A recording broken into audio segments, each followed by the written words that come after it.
Hi everyone, in today's video we're going to talk about cluster harmony.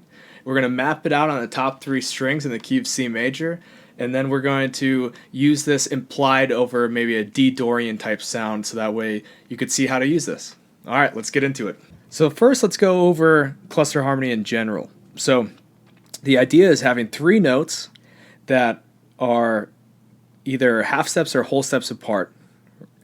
And to do that, we're going to start on the lowest possible one, which is going to be G, A, and B, right? So between G and A, right, is a whole step, and between A and B is a whole step. But to make these fingerings a little bit more comfortable, because think about this, B would be all the way here, it's a pretty uncomfortable fingering there. So to make this more comfortable, we're actually going to take this G note and take it up the octave, right? So now we have G, A, B, right? And since it's using an open string, you could also use this fingering, right? Now that we have this first one, all we have to do is move up the scale, right? So we have G going to an A, we have A going to B, right? And then B going to C, right? Same thing, right? A to B, B to C, C to D. Then next, right? Then next. Then next, then now we're all the way up to scale, right? We're at an octave higher than here, right? So all together.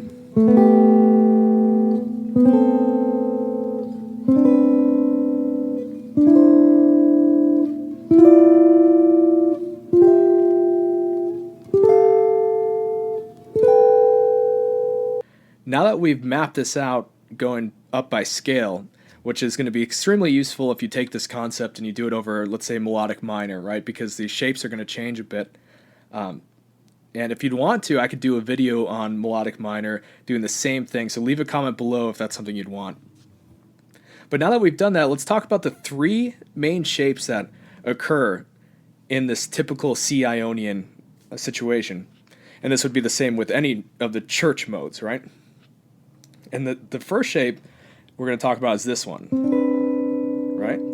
So that shape happens twice, right? It happens up here too. Now the second shape happens right after that.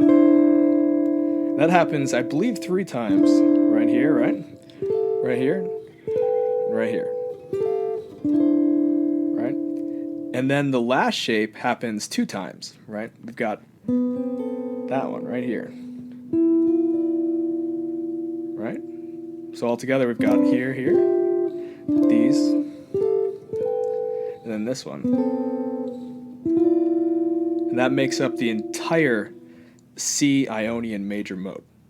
A good way to practice this might be to drone a bass note and play these shapes above it to kind of convey that mode, right?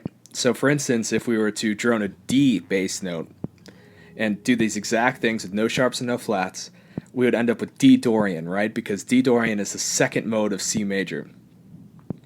So right here, if we have this D note droning, right? Then we did this.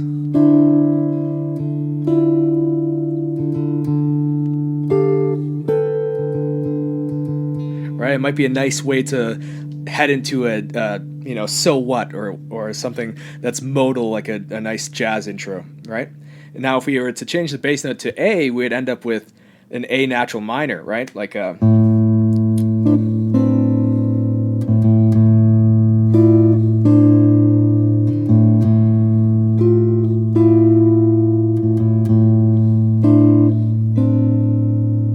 right? So give that a try. As you could probably guess, there's a lot more we can do with this other than just treat them as chords, right? We could do single line ideas, right? We could also imply different chords over like a D minor vamp, right? So we have a D minor, we could imply the 5 of that, right? A7, and create lines like this, or chords like this, right? Right? Which implies, right? We could treat that as a line, right? So there's a lot more we can do, and if you're interested in that, leave a comment below and I'll make another video. But thanks for hanging out, and till next time.